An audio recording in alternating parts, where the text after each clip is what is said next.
Any woman who has been raped has suffered a horrific violence and injustice.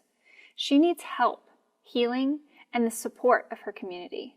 The rapist should be held accountable to the fullest extent of the law, and in many cases, our laws must be improved to more fully protect women and girls from their attackers. This is a very personal topic for me because my own mother was a victim of rape, and she chose life, my life. When someone says that children conceived in rape should be aborted, they're talking about me.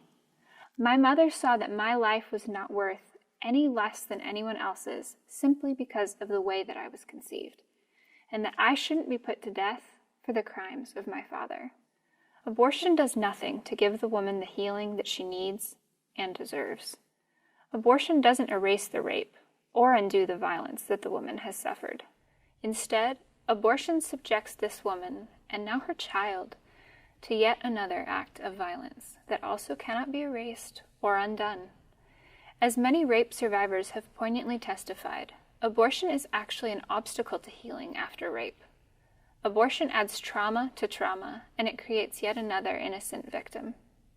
It's never fair to punish an innocent child with what amounts to the death penalty because her father committed a heinous crime. Under our current laws, we do not even give rapists the death penalty. So to put the child to death is to give rapists more rights than we give innocent preborn children. Listen to the testimony of Jennifer Christie, who was brutally raped on a business trip. She became pregnant, but she rejected abortion for her son. I was told that if you just abort, everything will be okay and you'll forget. If you just abort, then you can move on. There's no forgetting. No woman is ever going to forget what happened to her.